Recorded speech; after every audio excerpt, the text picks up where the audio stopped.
The mirror told Arabella Pendleton lies every morning. It showed her a duchess, poised, perfect, powerful. It did not show her the truth. A woman who had spent her entire marriage performing a role she'd never auditioned for, reciting lines her mother had written, wearing a crown that felt more like a noose. But on this particular autumn morning in 1868, as she stood in her dressing room at Blackthorn Hall adjusting pearl earrings with hands that no longer trembled from nerves, but from something far more dangerous, emptiness, Arabella heard laughter. Real laughter. The kind that bubbles up from joy rather than obligation.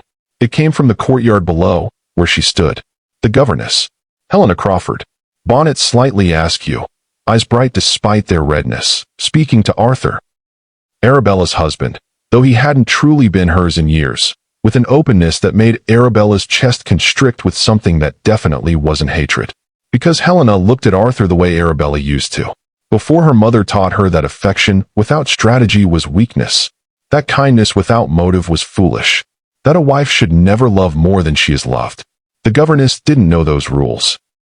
And for the first time in her perfectly curated life, Arabella wondered if she'd spent 30 years learning all the wrong lessons.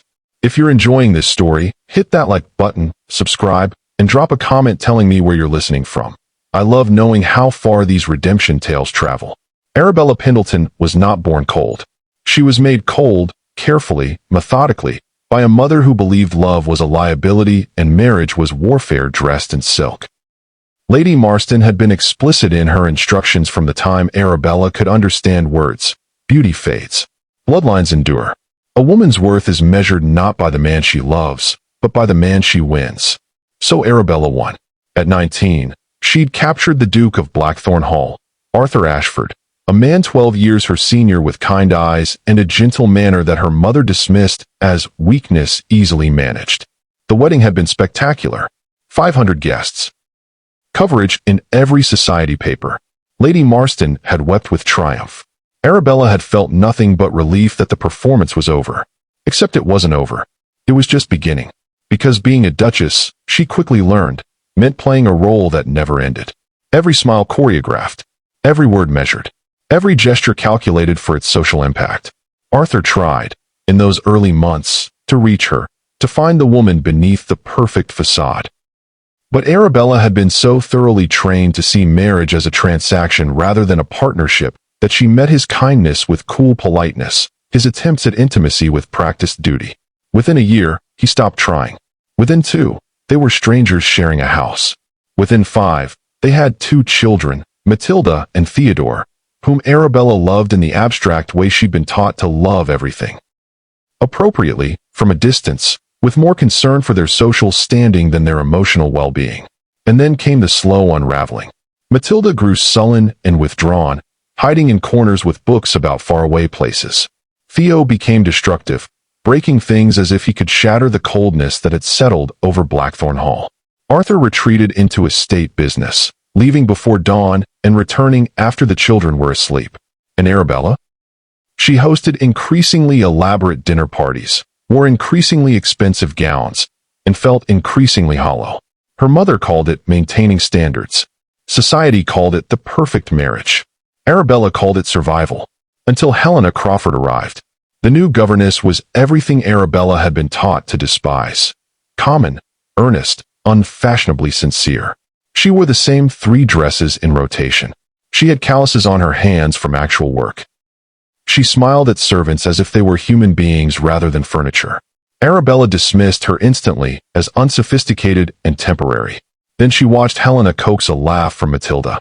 A real laugh, not the practiced titter Arabella had been teaching her daughter for social occasions.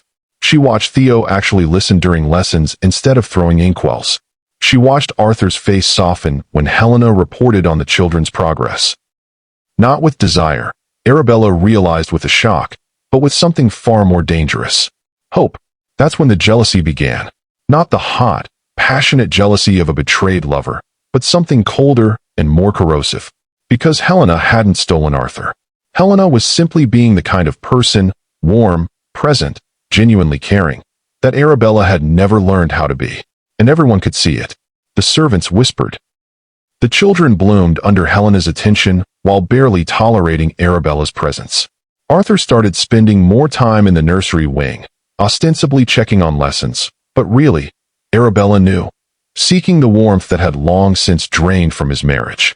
When scandal erupted, whispers about the Duke and the Governess, society matrons clutching their pearls, her mother arriving in a fury to manage the situation, Arabella waited for vindication. Proof that she'd been right all along, that propriety mattered, that her way was the correct way. Instead, she got a mirror, not the one in her dressing room that showed her lies, but a real mirror, held up by Helena's kindness, Arthur's quiet unhappiness, and her children's desperate need for a mother who actually saw them. And what Arabella saw in that mirror terrified her. She saw a woman who had confused control with care, status with love, performance with purpose. She saw a marriage she'd destroyed through emotional absence. Children she'd failed by modeling everything except what they actually needed. Genuine affection, unconditional acceptance, the courage to be imperfect. She saw her mother's daughter, and she hated it. This is the story of that reckoning. Of a woman who thought she was the victim until she realized she was the villain. Who believed herself betrayed until she understood she'd done the betraying. Not with infidelity, but with something worse. Indifference. This is the story of Arabella Pendleton's choice. Cling to the lies that felt safe, or face the truth that would set her free. And it begins, as all redemption stories do, with the hardest words anyone can say. I was wrong. The first crack appeared on a Tuesday morning in their 3rd year of marriage. Arthur had reached for Arabella's hand across the breakfast table, a gesture so simple and unscripted that she'd frozen, her mind racing through her mother's endless instructions about appropriate displays of affection. Public touching suggested desperation. Spontaneous warmth implied lack of control. A duchess maintained dignity at all times, even with her husband, especially with her husband. So she'd pulled her hand away with a polite smile and commented on the weather. Arthur's face had done something she'd never seen before. It crumpled, just for a heartbeat, before he reassembled it into the mask of courteous distance that would become his permanent expression around her. He'd excused himself, left his breakfast untouched, and spent the rest of the day locked in his study. That evening, he'd been perfectly cordial. He asked about her day, complimented her dress, discussed estate business with the detached efficiency of a solicitor reviewing contracts. He never reached for her hand again. The cracks multiplied after that, spreading like frost across glass. Arthur stopped trying to kiss her goodnight, stopped suggesting they take walks together in the garden, stopped looking at her with those kind, hopeful eyes that had once made her chest feel strange and tight. Instead, he looked through her, as if she were a piece of expensive furniture he'd purchased for its aesthetic value, but found no practical use for. Arabella told herself this was proper. This was how aristocratic marriages functioned. Separate bedrooms, separate lives, united only by name and social obligation. Her mother approved heartily. Lady Marston visited monthly, inspecting Blackthorn Hall like a general surveying conquered territory, nodding with satisfaction at Arabella's perfect posture, her flawless entertaining, her absolute emotional control. Then came Matilda. Arabella had done her duty, produced an heir and a spare with the mechanical efficiency her mother praised as admirable restraint. But holding Matilda for the first time, she'd felt something crack inside her chest, something warm and terrifying that her mother's voice immediately quashed. Don't coddle her, darling. Emotional dependency creates weakness. A mother's job is to shape, not to spoil. So Arabella shaped. She hired the best nurses, the finest tutors, ordered the most expensive clothes. She scheduled precisely 15 minutes each evening to review Matilda's progress, praising accomplishments with measured approval and correcting failures with cool disappointment. When Matilda cried for her at night, Arabella instructed the nurses to let her learn self-soothing. When Matilda drew pictures and brought them eagerly to her mother, Arabella assessed them with a critical eye, pointing out technical flaws rather than celebrating creativity. By age 5, Matilda stopped bringing her pictures. By age 6, she stopped crying at night. By age 7, she'd perfected the same blank, pleasant expression Arabella wore like armor. Theodore came 2 years after Matilda, and Arabella applied the same principles. Emotional distance, high expectations, appropriate discipline. But Theo, unlike his sister, refused to be shaped. He raged against the coldness, breaking toys, defying governesses, staging elaborate rebellions that left Arabella simultaneously furious and secretly, shamefully, impressed by his spirit. Arthur tried to intervene. They need warmth, Arabella. They need to know they're loved. But Arabella had been so thoroughly programmed that love and discipline seemed mutually exclusive. I am loving them, she'd insisted. I'm preparing them for the realities of their station. Would you rather they grow up soft and unprepared? Arthur had looked at her then with something that might have been pity. I'd rather they grow up happy. The words had stung like a slap, precisely because some buried part of Arabella knew he was right. But acknowledging that would mean acknowledging everything else, the wasted years, the damage done, the woman she'd become. So she'd lifted her chin and replied with icy precision. Happiness is a luxury, Arthur. Survival is a necessity. He'd walked away without another word. By the time Helena Crawford arrived, Blackthorn Hall had become a monument to beautiful dysfunction. The gardens were immaculate. The ballroom sparkled. The children were impeccably dressed and utterly miserable. Arthur was present but absent, speaking to Arabella only when absolutely necessary, his eyes holding a resignation that was somehow worse than anger. And Arabella? She stood at the center of her perfect prison, surrounded by everything she'd been taught to want, wondering why the victory felt so much like defeat. Helena Crawford arrived on a Wednesday with a battered trunk, 3 worn dresses, and an unforgivable sincerity that made Arabella's teeth ache. Mrs. Thorne, the housekeeper, conducted the initial interview, while Arabella observed from the morning room, positioned strategically to see without being seen. The woman was younger than expected, perhaps 25, with unremarkable features and gray eyes that held an unsettling directness. Her references were adequate but not impressive.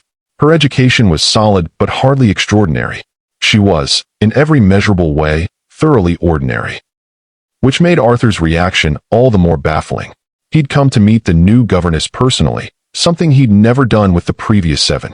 Arabella watched him shake Helena's hand with actual warmth, saw his shoulders lose some of their perpetual tension as Helena spoke about her philosophy of education. Not drilling and memorization, but curiosity and encouragement. Not breaking a child's spirit, but channeling it. The children have had some difficulties, Arthur said carefully, his voice carrying through the open door. They're not malicious. They're hurting.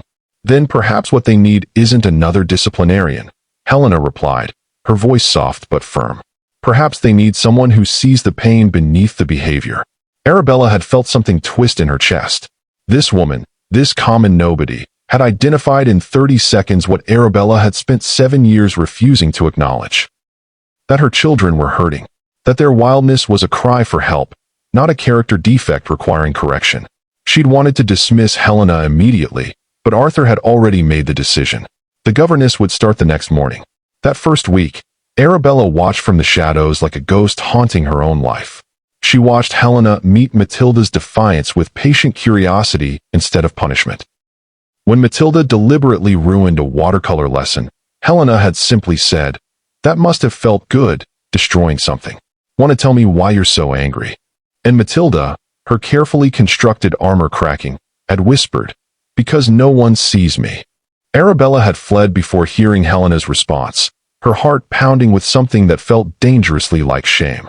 With Theo, Helena was equally transformative.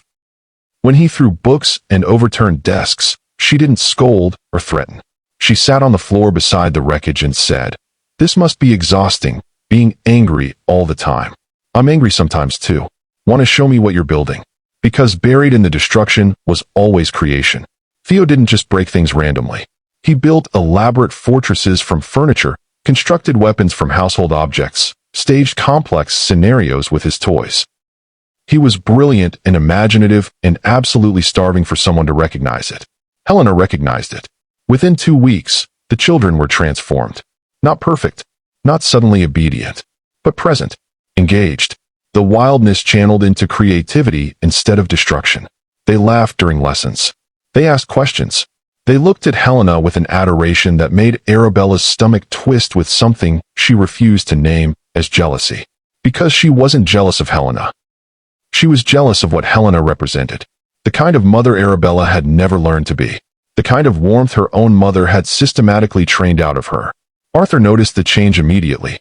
He started visiting the schoolroom, ostensibly to check on progress, but really, Arabella suspected, to bask in the warmth that had been absent from Blackthorn Hall for so long. She'd watch him laugh at Theo's stories, admire Matilda's drawings with genuine enthusiasm, speak with Helena about the children's development with an animation he never showed anymore with Arabella. One evening, she'd overheard them talking in the hallway. "You've given them back to me," Arthur said, his voice thick with emotion. "I didn't realize how lost they'd become until you showed me what found looked like." "They were never lost, Your Grace," Helena replied gently. "They were just waiting for someone to look for them." Arabella had stood frozen in the adjacent room, her hands clenched so tightly her nails drew blood from her palms. Because Helena wasn't criticizing her directly. Helena didn't even know Arabella was listening. But the implication was devastating. The children hadn't needed a new governess. They'd needed a parent who actually saw them. And Arabella hadn't been that parent. That night, alone in her perfect bedroom with its silk wallpaper and imported furniture, Arabella stared at her reflection and tried to feel vindicated. Tried to summon her mother's voice insisting that emotional warmth was weakness, that Helena's methods would spoil the children, that proper discipline mattered more than temporary happiness. But all she could hear was Matilda's whisper, "Because no one sees me." And for the first time in her carefully constructed life, Arabella wondered if being seen might matter more than being perfect. The dinner party at Lady Thornton's estate was meant to be Arabella's triumph. She'd spent weeks planning her ensemble, a silk gown in deep emerald that cost more than most families earned in a year. Her hair was arranged in an elaborate style that required 2 hours and 3 maids. Her jewelry was tasteful but unmistakably expensive. She looked, as her mother would say, like the duchess she was born to be. Except she hadn't been born to be a duchess. She'd been manufactured into one. The evening started well enough. Arabella made her entrance with practiced grace, accepted compliments with perfect modesty, navigated conversations with the skill of a diplomat. She was performing flawlessly, hitting every mark her mother had drilled into her. Arthur accompanied her with his usual courteous detachment, playing his role as the devoted husband with the same mechanical precision she employed. They were a beautiful lie, and everyone pretended to believe it. Lady Thornton had invited half the county, ostensibly to celebrate her daughter Arabella's engagement, but really to parade her social dominance. The dining room glittered with crystal and silver. The conversation sparkled with wit and barely concealed malice. Arabella held her own, deflecting barbed comments with polished ease, until Lady Thornton's niece, fresh from London, made an observation that shattered everything. "I hear you have a new governess at Blackthorn Hall," the girl said with calculated innocence. "The children must be delighted. I understand they've been quite challenging." Arabella felt the table's attention shift like a predator catching scent of wounded prey. "The children are high-spirited," she replied smoothly. "As all intelligent children are." "High-spirited," Lady Thornton repeated with a knowing smile. "Is that what we're calling it? My dear Duchess, the entire county has heard about the 7 governesses in 2 years. One can't help but wonder about the household environment that produces such consistently troubled children." The words hung in the air like poison gas. Arabella opened her mouth to deliver a cutting response, but Arthur spoke first, his voice cold in a way she'd never heard directed at anyone but her. "My children are not troubled, Lady Thornton. They're grieving the absence of genuine parental affection, an absence I take full responsibility for enabling." The silence was absolute. Arabella felt the blood drain from her face. Arthur had just publicly acknowledged their failure as parents. More specifically, her failure. Because everyone knew Arthur was kind, gentle, devoted. If the children were neglected, it could only be her fault. Lady Thornton recovered first, her smile sharpening to a blade. "How refreshingly honest, Your Grace. Though I must say, it's rather remarkable that a common governess succeeded where the Duchess of Blackthorn Hall failed. One wonders what Miss Crawford possesses that her Grace lacks." The implication was clear and devastating. The table erupted in barely suppressed whispers. Arabella sat frozen, her perfect facade cracking like porcelain struck with a hammer. She'd spent her entire life building her reputation as the perfect duchess, and in one dinner party, it was being revealed as the elaborate performance it had always been. But worse than the humiliation was the realization slowly crystallizing in her mind. Society wasn't criticizing her for being too cold, too distant, too perfect. They were criticizing her for failing at the one thing that actually mattered: being a mother. And they were right. Arthur stood abruptly. "If you'll excuse us, Lady Thornton. My wife and I have just remembered a prior engagement." He offered his arm to Arabella with stiff formality. She took it because refusing would create an even bigger scene, and they left amid a chorus of shocked whispers. The carriage ride home was excruciating. Arthur stared out the window, his jaw tight with controlled fury.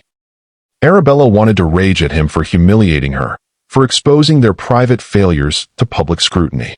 But the words died in her throat because some traitorous part of her knew he'd simply told the truth. "I didn't mean to embarrass you," Arthur said finally, still not looking at her. "But I will not sit there and let people mock our children for problems we created." "Problems I created," Arabella corrected, her voice brittle. "That's what you meant, isn't it? That I'm the failure? That I'm the one who broke them?" Arthur turned to her then, and the sadness in his eyes was worse than anger would have been. "You're the one who refused to see them, Arabella.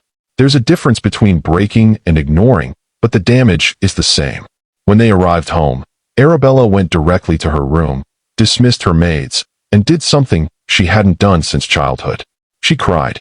Not delicate tears that could be dabbed away without ruining her face. Ugly, gasping sobs that shook her entire body. Because she'd just had the mirror held up to her life and seen what everyone else apparently saw. A woman playing dress-up in someone else's life. A mother in title only. A duchess who'd mastered every rule of society except the one that actually mattered. How to love without conditions, without strategy, without fear. The next morning, her mother arrived uninvited, having heard about the disaster at Lady Thornton's from her extensive network of gossips. Lady Marston swept into Arabella's sitting room like an avenging angel, righteous fury radiating from every perfectly postured inch. "I warned you this would happen," her mother declared without preamble. "That governess is destroying everything we've built. She's turned your husband against you, made you look incompetent in front of society, and worst of all, she's teaching your children that emotional indulgence is acceptable." Arabella stared at her mother and felt something fundamental shift inside her. Because for the first time in her life, she heard the fear beneath the fury. Her mother wasn't angry because Arabella had failed. She was terrified because Helena had succeeded using methods Lady Marston had spent 3 decades insisting were weakness. "What if you were wrong?" Arabella whispered. Her mother's face went rigid. "I beg your pardon? What if everything you taught me was wrong?" Arabella's voice grew stronger. "What if love isn't weakness? What if kindness isn't strategic liability? What if I've spent my entire life learning how to survive instead of how to live?" Lady Marston's expression turned to ice. "You're being hysterical. This is what happens when you allow common people to influence your thinking. That governess has poisoned your mind." "No," Arabella said, and felt the truth of it settle into her bones. "She just showed me what I've been too afraid to see. That I've been performing someone else's life. Your life. And I've destroyed my marriage, damaged my children, and lost myself in the process." Her mother stood, gathering her reticule with sharp, angry movements. "If you continue down this path of self-indulgent reflection, you will lose everything. Your position, your respectability, your children's prospects. Is that what you want?" Arabella looked at her mother and saw, perhaps for the first time, not an authority figure but a frightened woman who'd built her entire identity on rules that had never made her happy. "I don't know what I want," she admitted. "But I know what I don't want. I don't want to be you." Lady Marston's face contorted with fury and something that might have been pain. "You ungrateful child. After everything I've done for you. You trained me," Arabella corrected quietly. "You didn't love me. There's a difference." Her mother left without another word, and Arabella sat alone in her sitting room, feeling simultaneously liberated and terrified, because she'd just severed the cord that had controlled her entire life. She'd rejected her mother's worldview, admitted her own failures, and acknowledged that she had no idea how to fix any of it. But at least now she could see the truth.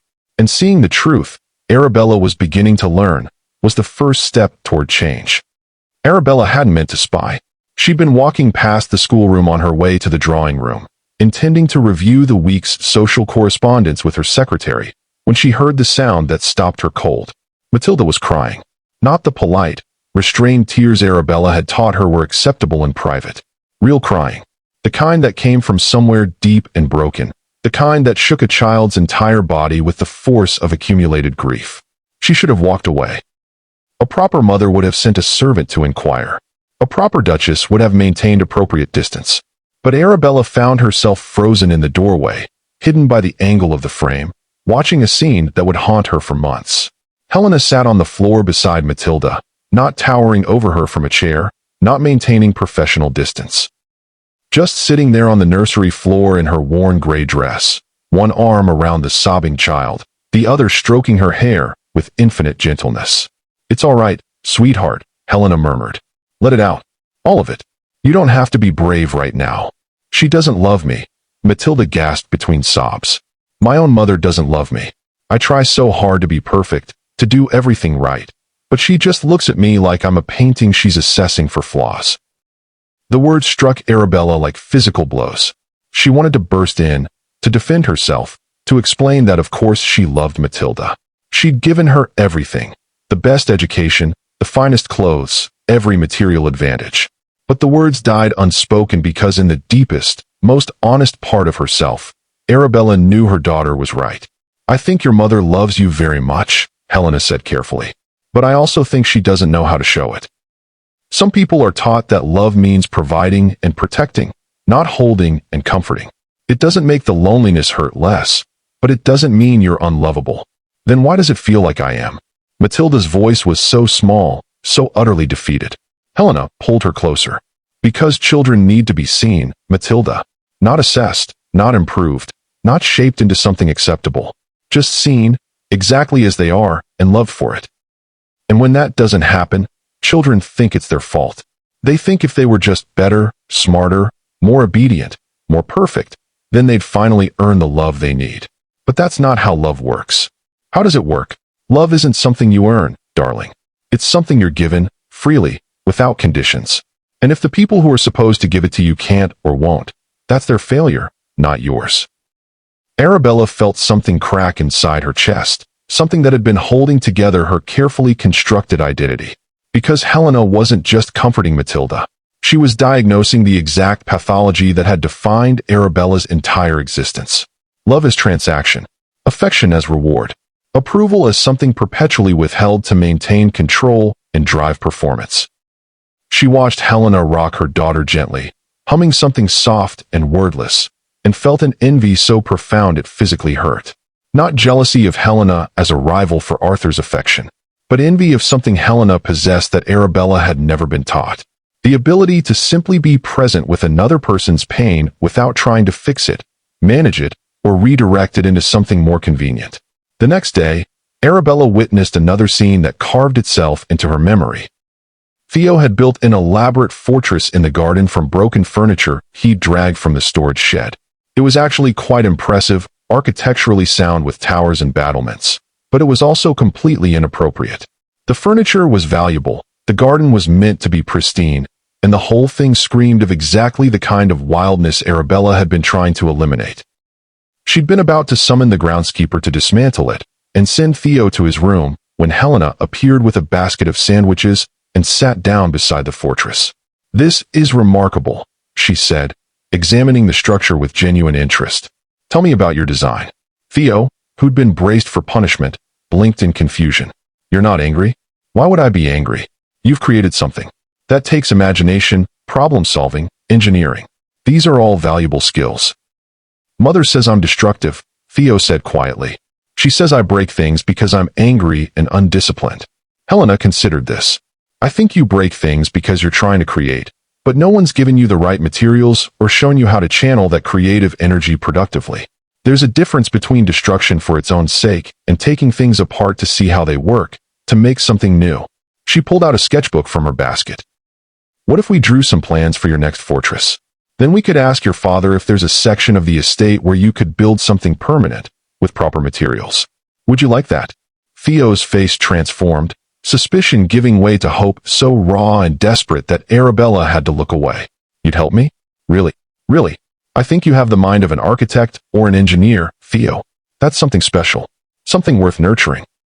Arabella watched them sit together, Helena helping Theo sketch his visions while explaining basic principles of load-bearing and structural integrity, and felt something she'd never experienced before. Not envy of Helena's relationship with her son, but envy of Helena herself. The freedom to be kind without calculation. The courage to see potential instead of problems. The grace to meet a child where they were instead of demanding they meet her expectations. Helena made it look effortless, this business of simply loving. But Arabella was beginning to understand it wasn't effortless at all. It required a kind of emotional bravery Arabella had been systematically trained to suppress. It meant risking messiness, accepting imperfection, being willing to sit with discomfort instead of controlling it into submission. That evening, Arabella stood at her bedroom window watching Helena and the children in the garden. They were playing some elaborate game that involved much running and laughing, and Helena's carefully arranged hair had come loose, and her dress had grass stains on the hem, and she looked utterly unconcerned about any of it. The children's faces were flushed with joy, unself-conscious and free in a way Arabella had never seen them.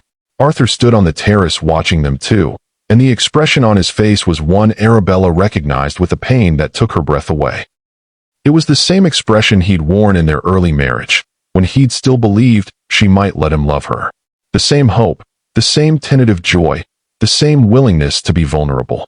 Except now it wasn't directed at Arabella. It was directed at the warmth Helena had brought to their home, the life she'd breathed back into their broken family. And Arabella understood with devastating clarity that she wasn't losing her husband to another woman. She'd lost him years ago, to her own inability to be the person he needed, the person their children needed, the person she herself might have been if her mother hadn't carved away everything soft and genuine and left only the performance. Helena's kindness wasn't just showing Arabella what she'd failed to give her children. It was showing her who she might have been, in some alternate life where she'd been taught that love was safety instead of weakness, that vulnerability was strength instead of liability, that being fully human was more valuable than being perfectly proper. And that knowledge cut deeper than any criticism, any judgment, any scandal could have. Because Helena wasn't trying to hurt her. Helena's kindness was genuine, offered freely without agenda or malice. Which meant Arabella had no one to blame for her misery except herself and the woman who'd shaped her into this hollow, perfect shell. The woman she needed to confront. Lady Marston arrived 3 days after their last confrontation, and this time Arabella was ready for her. She received her mother in the blue drawing room, the formal one reserved for difficult conversations, and watched Lady Marston assess the space with her usual critical eye, cataloging flaws, noting areas that required improvement. "You look dreadful," her mother said by way of greeting. "You're not sleeping. I can see it in your face." This is what happens when you indulge in emotional dramatics instead of maintaining discipline. "I've been thinking," Arabella said quietly, not rising to the bait. "About my childhood. About the lessons you taught me." Lady Marston settled into a chair with the satisfaction of a general occupying conquered territory. "And you've come to your senses, I hope. Realized that my guidance has always been for your own good." "Actually, I've realized the opposite." Arabella's voice was steady, though her hands trembled slightly. "I've realized that everything you taught me was designed to make me survive in a system you worshipped, not to help me live a full life." Her mother's face hardened. "Survival is living, Arabella. Everything else is self-indulgent fantasy." No. The word came out stronger than Arabella expected. Survival is fear. It's performing a role to avoid punishment or gain approval. Living is being fully present, fully yourself, accepting both the joy and the pain instead of controlling everything into numbness. Lady Marston stood abruptly. "This is that governess's influence. She's filled your head with romantic nonsense about emotional authenticity and unconditional love. Let me tell you what unconditional love gets you. Disappointment, vulnerability, and humiliation when the object of that love inevitably fails you. Like father failed you?" Arabella asked quietly, and watched her mother freeze. The silence stretched taut and dangerous. When Lady Marston finally spoke, her voice was ice. "Your father has nothing to do with this conversation. He has everything to do with it." Arabella stood too, facing her mother with a clarity she'd never possessed before. "You loved him, didn't you? Really loved him, before you learned to perform. And he disappointed you somehow. Failed to live up to some expectation. And instead of dealing with that pain, you decided love itself was the problem. So you trained yourself out of feeling, and then you trained me out of feeling, and you convinced us both it was strength, when really it was just fear.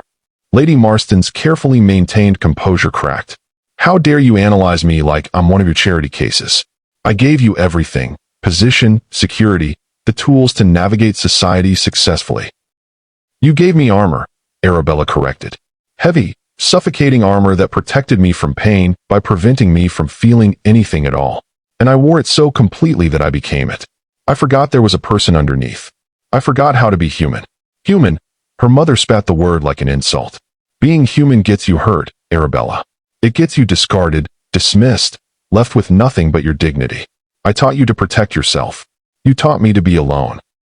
Arabella felt tears streaming down her face, but didn't wipe them away. You taught me that love was weakness, that vulnerability was failure, that needing someone made me pathetic. And I believed you. I believed you so completely that I destroyed my marriage before it even began. I damaged my children so thoroughly they don't even recognize me as their mother. I built this beautiful, perfect life that feels like a tomb. Lady Marston's face had gone pale. You're being hysterical. I'm being honest. For the first time in my life, I'm being honest. Arabella moved closer to her mother, searching that carefully maintained facade for any crack, any glimpse of the woman beneath. Mother, were you happy? In all your years of perfect propriety, careful strategy, absolute emotional control, were you ever actually happy? The question hung between them, and for one breathless moment, Arabella thought her mother might answer truthfully.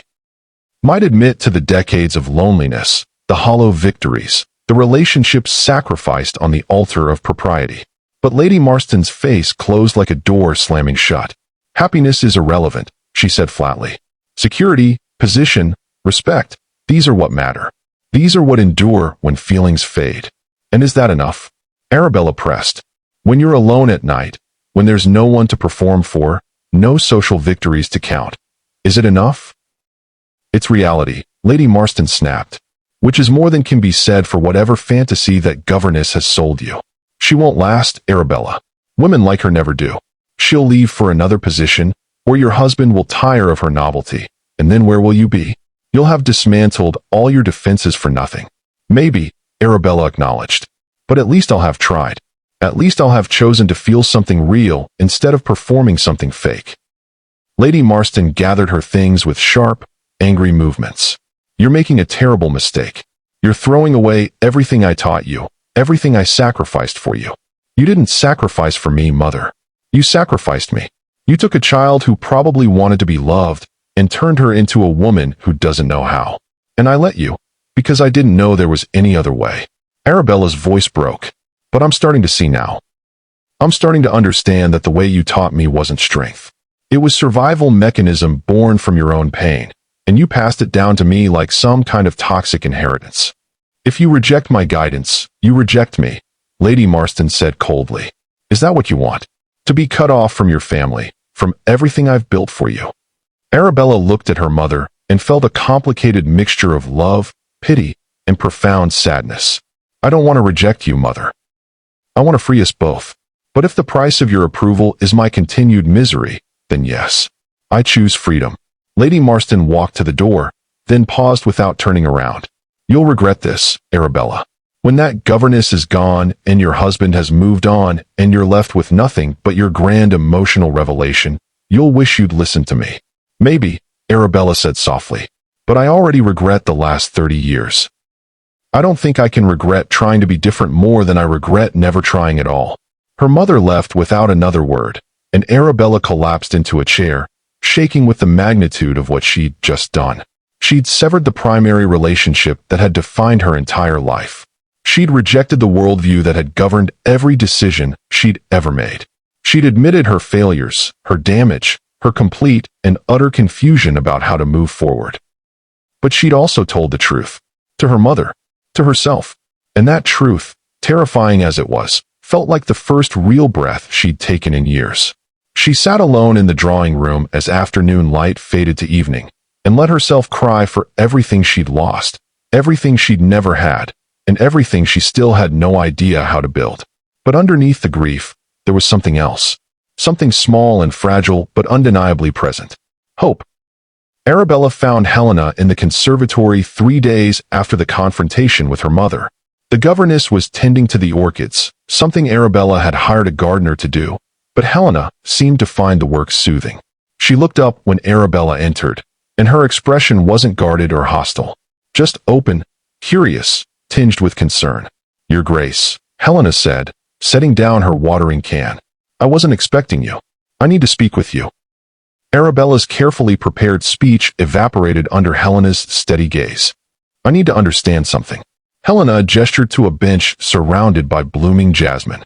They sat with careful distance between them, two women who should have been enemies, united only by their connection to the same broken family. "Why are you kind to me?" Arabella asked abruptly. "You must see what I am, what I've done to the children, to Arthur, to this entire household. You could despise me. You'd have every right to despise me. But you don't." "What?"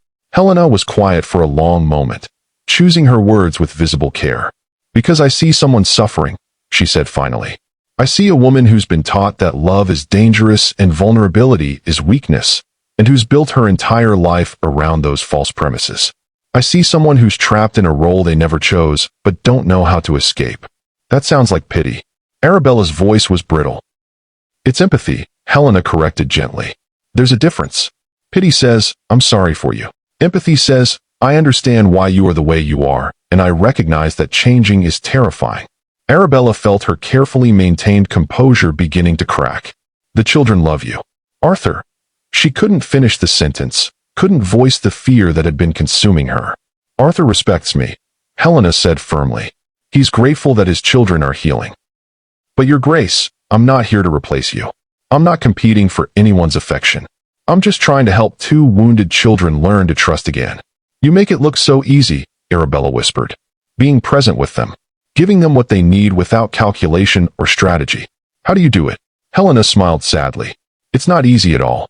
Every day I wonder if I'm doing enough, saying the right things, helping or hurting.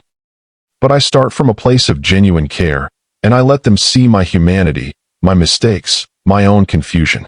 I think children need to know that adults don't have all the answers, that we're all figuring this out together."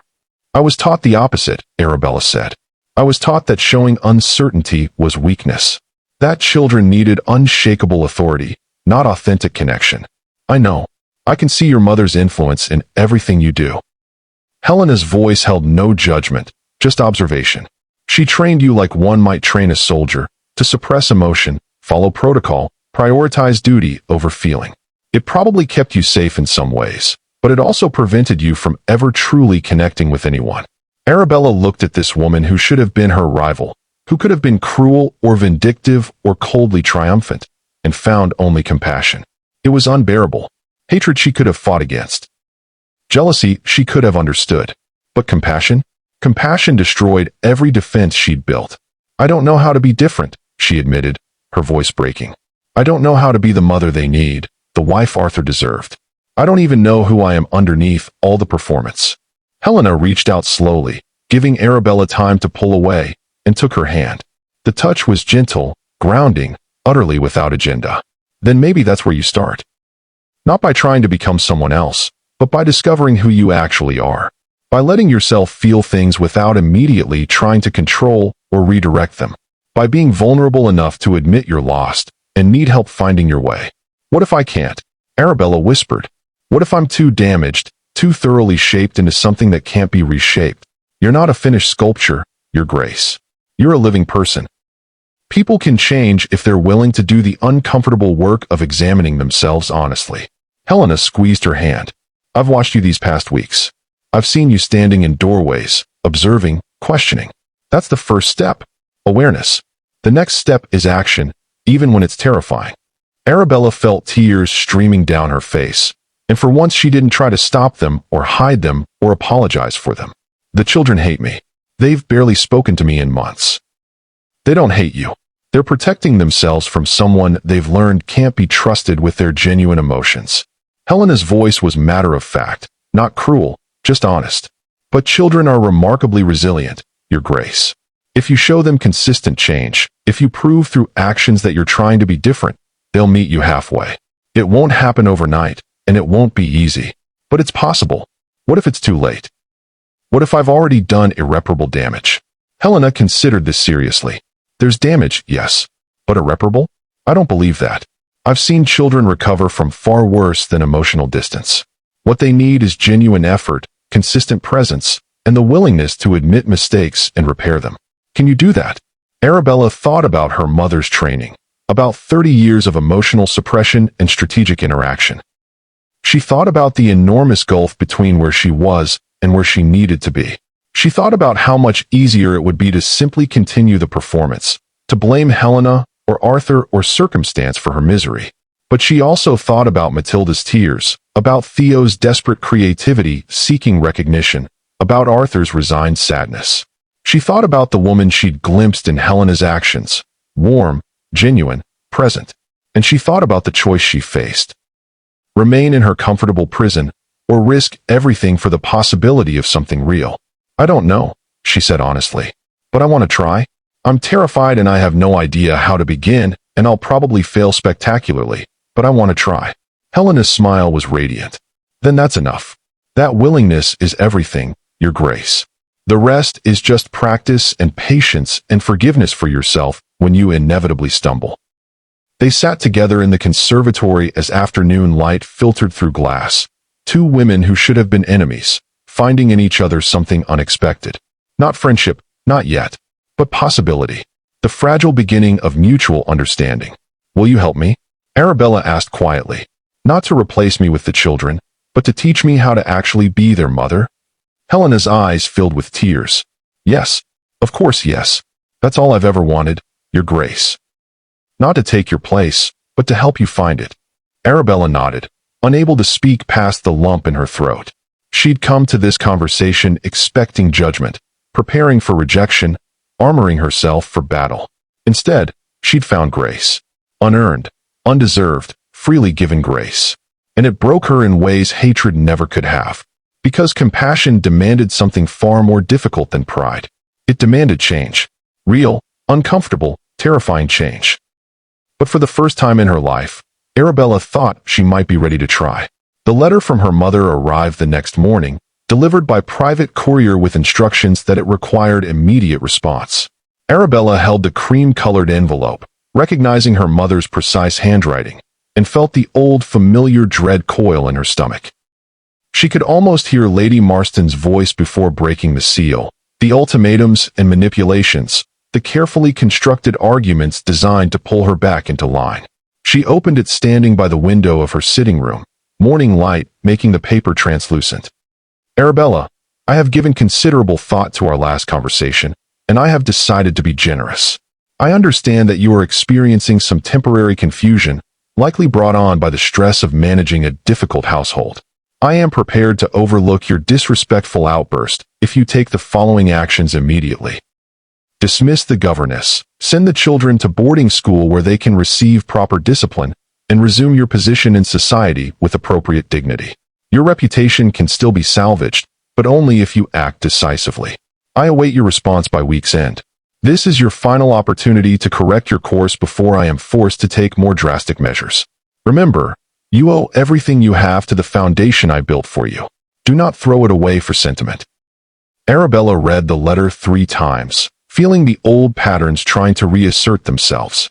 The guilt, the obligation, the fear of disappointing the only parent who'd ever claimed to care about her future.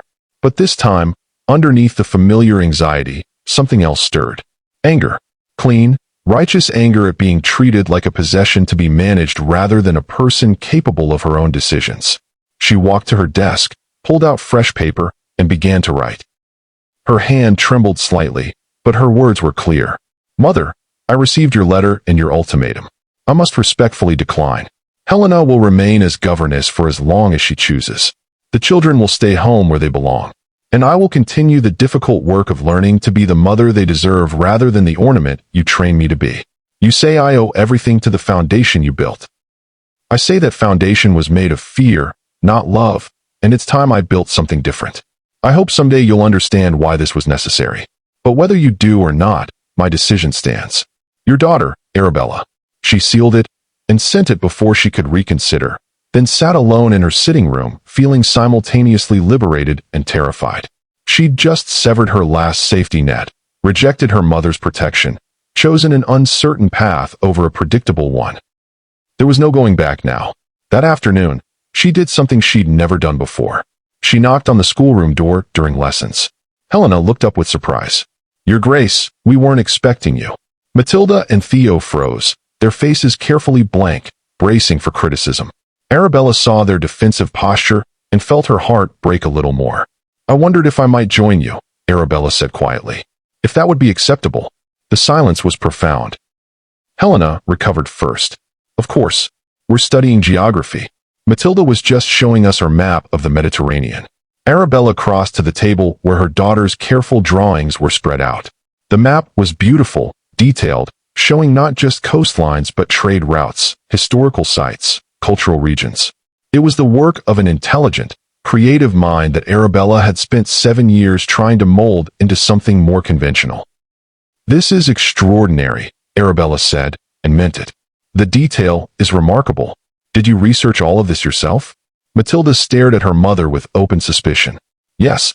Miss Crawford said I could use Father's library." "I'm glad. You have considerable talent." Arabella hesitated, then forced herself to continue. "I'm sorry I never recognized it before. I was so focused on what I thought you should be that I never appreciated who you actually are." Matilda's carefully controlled expression cracked slightly. "Why are you being nice? Is this some kind of test?" The question was a knife to Arabella's heart, proof of how thoroughly she'd trained her children to distrust any genuine emotion from her. "No test. Just truth. I've made terrible mistakes as your mother. I was cold when I should have been warm, critical when I should have been encouraging. I taught you to perform instead of teaching you to be yourselves. And I'm sorry." Theo spoke up, his voice challenging. "Mother doesn't apologize. She says apologizing is weakness." "I was wrong about that too." Arabella looked at her son, this brilliant, creative boy she'd tried so hard to suppress. "I was wrong about many things.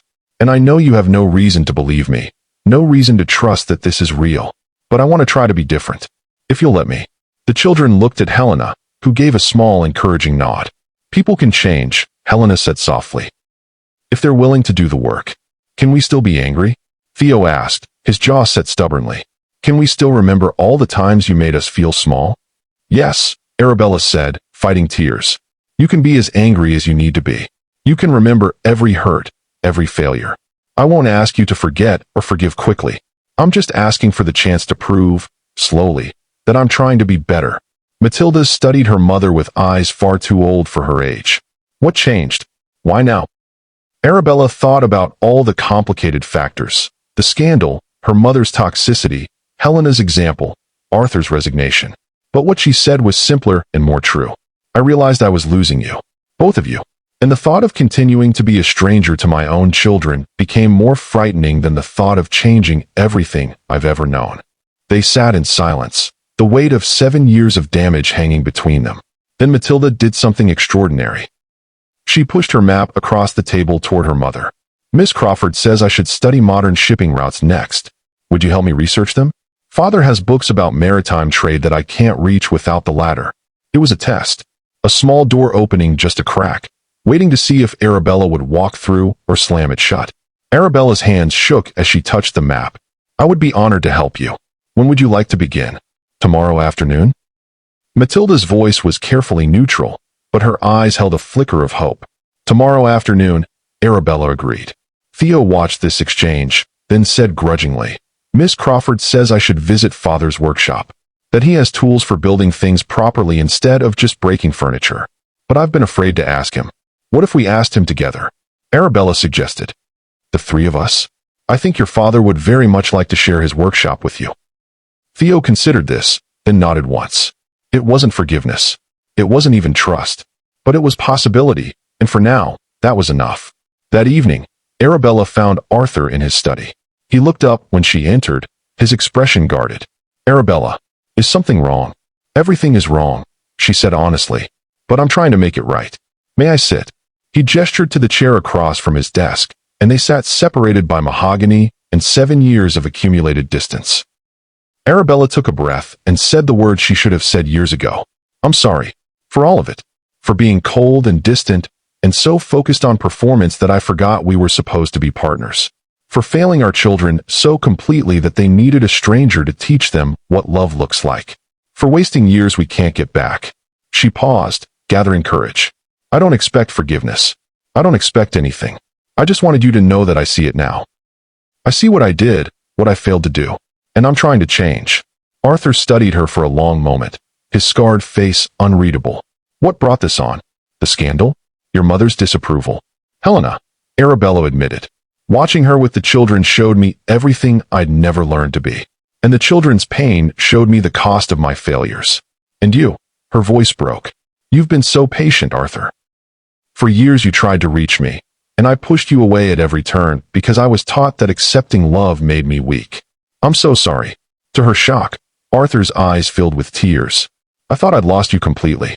I thought the woman I married had disappeared entirely behind the Duchess mask. But this, he gestured helplessly at her tear-stained face, her trembling hands, her obvious vulnerability. This is the woman I was hoping existed underneath all the performance. I'm broken, Arabella whispered. I don't know how to fix myself. Then we'll figure it out together, Arthur said, and reached across the desk to take her hand. If you're willing to try, I'm willing to try with you. For ourselves, for the children, for what we might still become. Arabella gripped his hand like a lifeline and let herself hope that redemption might actually be possible. Spring came to Blackthorn Hall, and with it, transformation. Not the sudden, dramatic kind found in fairy stories, but the slow, patient kind that happens when people commit to genuine change. Arabella worked every day to be different, and most days she failed in small ways. She caught herself criticizing before encouraging, withdrew when she should have engaged, reverted to her mother's cold efficiency when emotions became too overwhelming. But the difference was that now she noticed. Now she apologized. Now she tried again.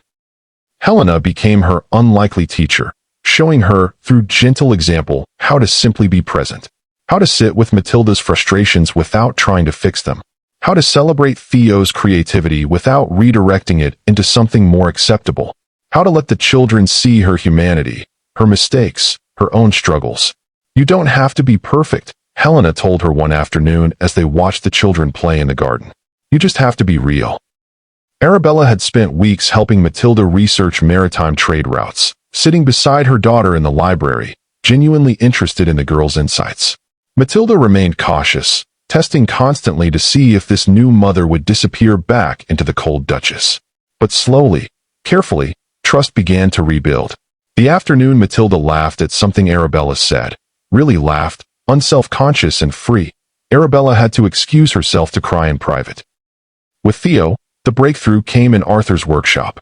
Father and son had begun building projects together with Arabella often joining them, asking questions, admiring their work, learning to celebrate mess and experimentation instead of demanding perfect results.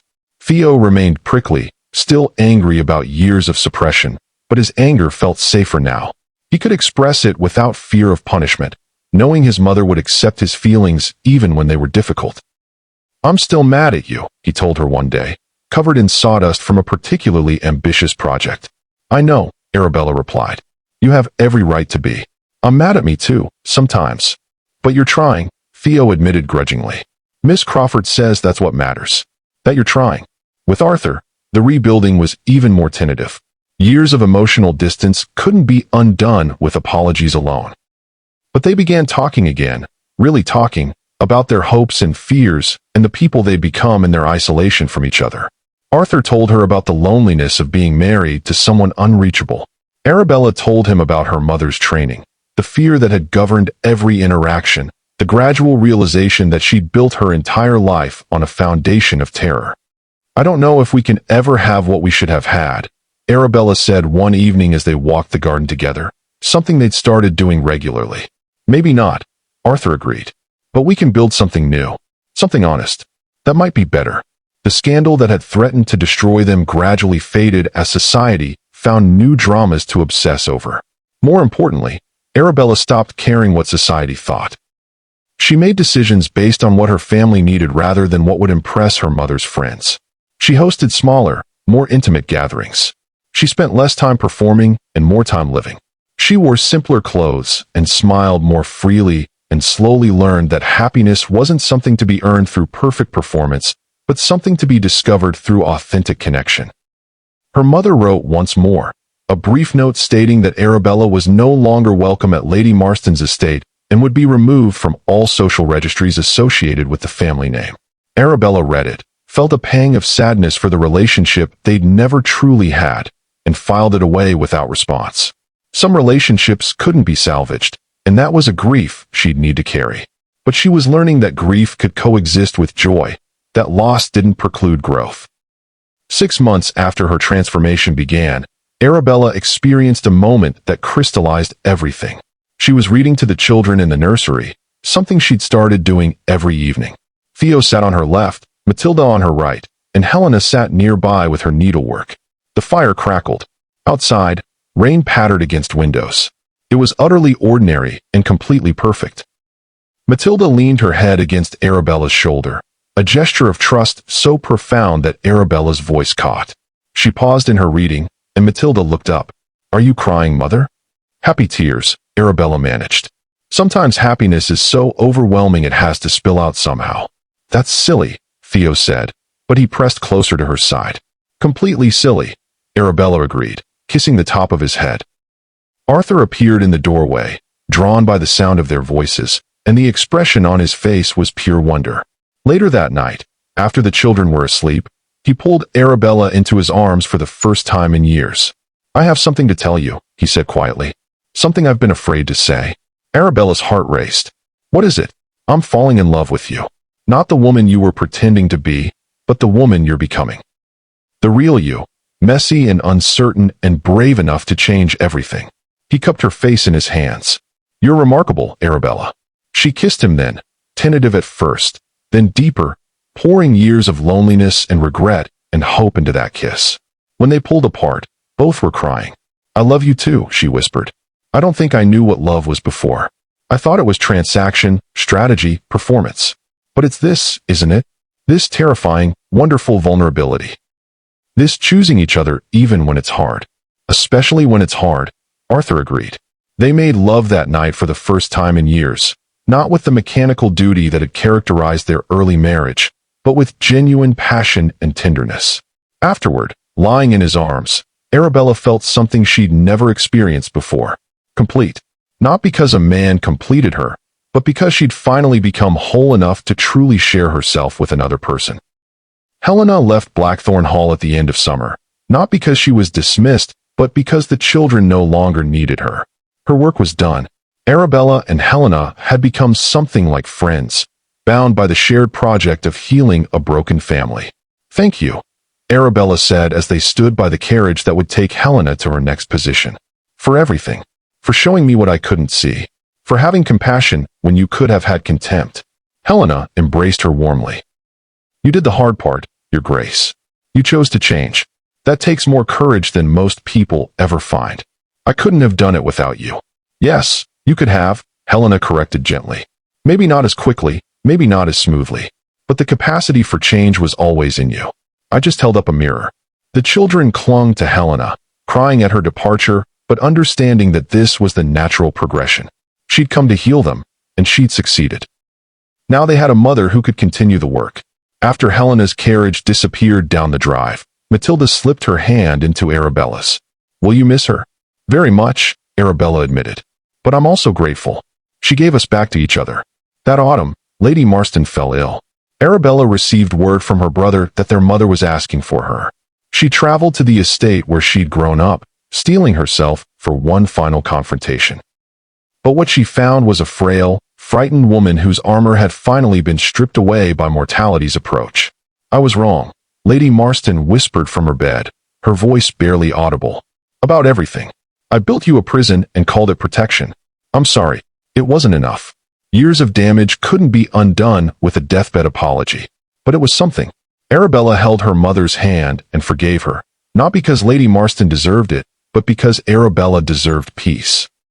"I understand why you did it," Arabella said quietly. "You were trying to save me from your own pain. You just didn't realize you were ensuring I'd experience a different kind of suffering." "Are you happy now?" her mother asked. "With your unconventional choices?" Arabella thought about her messy, imperfect, utterly real life. "Yes, I'm happy. Scared sometimes, uncertain often, but genuinely happy. Lady Marston smiled weakly. Good. That's good. She died 3 days later, and Arabella grieved the mother she'd had, and the mother she'd never had with equal intensity.